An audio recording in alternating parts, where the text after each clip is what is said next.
Hello and welcome to sports Tak. पहले तो कान पकड़ के माफी है दोस्तों, क्योंकि बड़े लंबे अरसे बाद हम फिर से वापस आए हैं और हमने प्रॉमिस किया था कि वर्ल्ड कप के जितने भी स्क्वाड्स हैं उनका रिव्यू, उनका एनालिसिस करेंगे। पर आपको भी पता है कि इंजरीज की वजह से भी स्क्वाड्स फिर दोबारा रीशफल हो रहे हैं, कुछ बदलाव भी किए गए हैं। लेकिन आज ऑस्ट्रेलिया का जो हमने पहले किया था, हो सकता है फिर से करना पड़े। ट्रेविस हेड की इंजरी को लेकर थोड़ी सी टेंशन है। लेकिन आज लेकर आए हैं इंग्लैंड, जिन्होंने शुरुआत में सिर्फ 15 ही नाम दिए थे। हालांकि उन 15 नामों में भी बदलाव हो चुका है।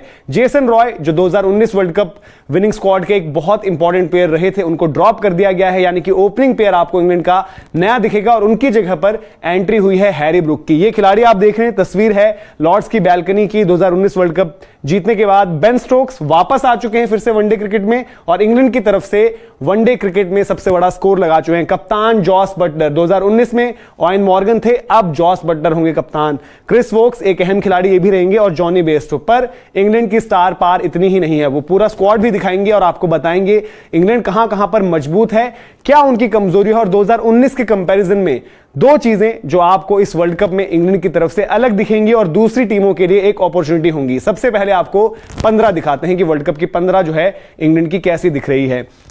ये आपके सामने स्क्वाड है, जहां पर सबसे बड़ी खबर बीते कुछ दिनों में जो रही वो थी जेसन रॉय को ड्रॉप करना। और एक बार फिर से जैसे जॉस बटलर ने बताया कि एक डिफिकल्ट कॉन्वर्सेशन जो उन्होंने जेसन रॉय से किया और उनको बताया कि वो क्यों और किस वजह से जो टिकट है वो मिस कर चुके हैं। हालांकि साथ ही साथ आप देख रहे होंगे जोफ्रा आर्चर, उन पर अपडेट यह है कि वो टीम के साथ ट्रेवल जरूर करेंगे, लेकिन अभी एज ऑफ नाउ वो सिर्फ रिजर्व ही हैं। तो पिछली बारी जोफ्रा आर्चर की वजह से जो है टिकट जो छूट गई थी वो थी डेविड विली की, पर जोफ्रा आर्चर का इंपैक्ट देखिए, वर्ल्ड कप जिताया था। और इस बार आर्चर की जो अनअवेलेबिलिटी है उसने दरवाजे खोले हैं गस एटकिंसन के लिए। गस एटकिंसन वहां पर ऐड हो गए हैं, तो एज अ पेसर उनके पास वो जो एक्स फैक्टर, हम रफ्तार की बात करते हैं, और कहीं ना कहीं अभी तो रिजर्व्स में रहेंगे, बट जरूरत पड़ने पर मार्कवुड की एज अ रिप्लेसमेंट हो सकते हैं। और क्या आपको जैसे जैसे टूर्नामेंट आगे बढ़ता है, आर्चर अगर तैयार होते हैं, क्या पता वो आपको मेन स्क्वाड में एंट्री करते हुए दिख जाएं। तो ये तो स्क्वाड आप देख चुके हैं। अब एक एक कर बात करते हैं कि कहां पर सवाल है, कहां पर सवाल नहीं है, और क्या मजबूत पक्ष है और कहां पर थोड़ी सी इंग्लैंड कमजोर पड़ रही है। बल्लेबाजी फ्रंट पर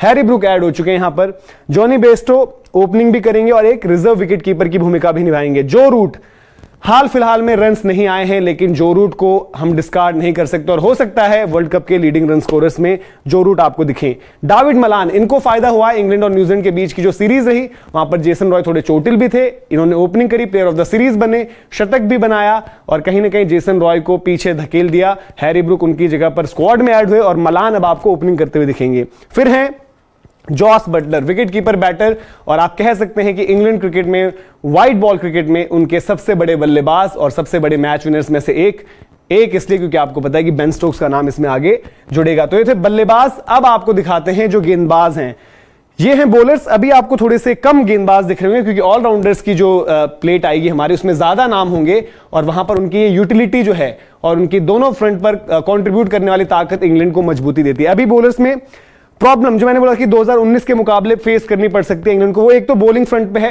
सब कॉन्टिनेंट में उतना ज्यादा एक्सपीरियंस नहीं है। आदिल रशीद को ऑब्वियसली ये कंडीशंस सूट करेंगी, पर रीस टॉपली, गस एटकिंसन और मार्कवुड, इनके पास उतना ज्यादा तजुर्बा नहीं है एक तो सब कॉन्टिनेंट कंडीशंस का। और देखना होगा कि मिडिल ओवर्स में 2019 में इनके लाइनअप में खिलाड़ी थे लियम प्लंकेट, जो आदिल रशीद के साथ मिलकर बड़ा जबरदस्त काम करते थे। तो इस बारी वो रोल कौन कैसे निभाता है, इस पर नजरें रहेंगी। मार्कवुड एक पेस का फैक्टर जरूर लेकर आते हैं, पर आपको पता है कि एशेज के बाद चोटिल हो चुके थे, तो उसके बाद ये भी वापस आ रहे होंगे इंजरी से। रीस टॉपली भी एक ऐसे गेंदबाज हैं जो इंजरी के बाद कमबैक कर रहे हैं, और एटकिंसन उतने ज्यादा टेस्टेड नहीं है। तो थोड़ा सा यहां पर बॉलिंग फ्रंट पर इंग्लैंड जो है आपको दिक्कत में नजर आती है। पर अब बात कर लेते हैं ऑलराउंडर्स की। ये उनका वो जो थोड़ा सा गैप है उसको फिल जरूर कर देता है। बेन स्टोक्स अभी आपको यहां पर नजर आ रहे हैं, पर आपको पता है कि बेन स्टोक्स ज्यादा जो भूमिका होगी उनकी सिर्फ एज बैटर होगी। पर अगर कहीं जरूरत पड़ी इंग्लैंड को, तो बेन स्टोक्स को आप बिल्कुल देख पाएंगे गेंदबाजी करते हुए। उसके अलावा मोइन अली एक लेफ्ट हैंडर हैं, आपको एक फ्लोटर का ऑप्शन भी देंगे और ऑफ स्पिन से वहां पर काम आएंगे। लियम लिविंगस्टन ने वो काम किया जो शायद सूर्य कुमार यादव उस तरीके से नहीं कर पाए थे, वो थी अपनी जगह कैपिटलाइज करना प्लेइंग 11 में। लिविंगस्टन को जो मौके मिले उन्होंने रन्स भी करे, लगातार ओवर्स भी कर रहे हैं, 5-6 ओवर्स आप उनसे एक्सपेक्ट कर सकते हो। और अच्छी चीज क्या है कि लेग स्पिन भी करते हैं और साथ साथ ऑफ ब्रेक भी कर लेते हैं, तो एक वहां पर वेरिएशन मिल जाती है। फिर क्रिस वोक्स हैं जो नए बॉल पर इंग्लैंड की सबसे बड़ी उम्मीद रहेंगे, और जो इन्होंने इवॉल्व किया, जो हमने इवन एशेज में भी देखा था कि बीच में स्लोअर वंस और वेरिएशंस वो ट्राई कर रहे थे, उनकी जरूरत इनको जो है वाइट बॉल क्रिकेट में भी पड़ेगी ही पड़ेगी। फिर जो एक स्लॉट है वो है डेविड विली, सैम करन, ये कहीं ना कहीं कंपीट कर रहे होंगे और इनके साथ एक और नाम रहेगा, वो होगा रीस टॉपली। तो अगर इंग्लैंड को थोड़ी बल्लेबाजी चाहिए होगी तो सैम करन और डेविड विली में से एक के पास जाएंगे। प्योर विकेट टेकिंग चीज अगर चाहिए तो शायद रीस टॉपली बेहतर विकल्प है। और अगर हम बात करें सैम करन और विली की, सैम करन आपको ये नहीं भूलना होगा कि पिछली बारी जब इंग्लैंड ने ट्रॉफी उठाई T20 फॉर्मेट में, T20 वर्ल्ड कप, तो सैम करन वहां पर प्लेयर ऑफ द टूर्नामेंट बनकर उभरे थे और उनकी गेंदबाजी ने सबको सरप्राइज ही किया था, जिस तरीके से हमेशा विकेट्स निकाल कर दिए और डेथ में जो गेंदबाजी करी थी। विली भी एक बहुत तगड़े विकल्प हैं, बैट से भी कंट्रीब्यूट कर सकते हैं, अपना नया बॉल भी डाल सकते हैं और डेथ में भी उतने ही अच्छे हैं। अब देखते हैं कि इनकी बेस्ट 11 कहां पर है। और गेंदबाजी एक पहलू बताया था, अब बताते हैं कि दूसरा फ्रंट जो कमजोर पड़ रहा है वो कहां पर इंग्लैंड का है। मलान बेस्टो ये आपका ओपनिंग पेयर है।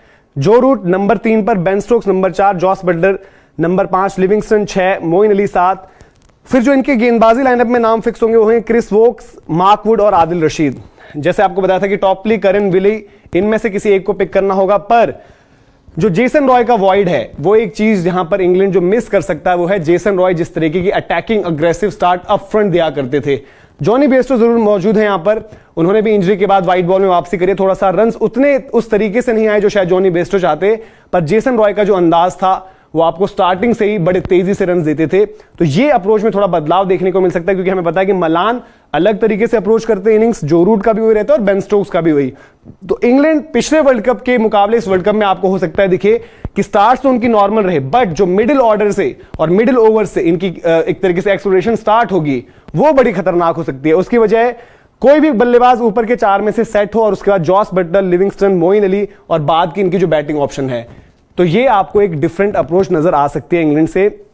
और इसी तरीके का उनका लाइनअप लग रहा है। और मलान का आना, जेसन रॉय का जाना एक थोड़ा सा जो है, जिन्होंने इंग्लैंड क्रिकेट फॉलो करी है उनका ये मानना जरूर है कि जेसन रॉय के साथ अनफेयर रहा है, क्योंकि हाल फिलहाल में उनकी जो है वनडे क्रिकेट में परफॉर्मेंसेस भी आई थी, लेकिन मलान ने जैसा परफॉर्म किया और कहीं ना कहीं इंग्लैंड मैनेजमेंट का भरोसा हैरी ब्रुक पर जो ज्यादा है वो वहां पर जगह कॉस्ट कर गई। तो ये था पूरा का पूरा इंग्लैंड के वर्ल्ड कप स्क्वाड का रिव्यू एनालिसिस। आपको कैसा लगा आप जरूर बताएं, और क्या आपको भी बेस्ट 11 उनकी यही लगती है, कमेंट सेक्शन में जरूर दर्ज करें।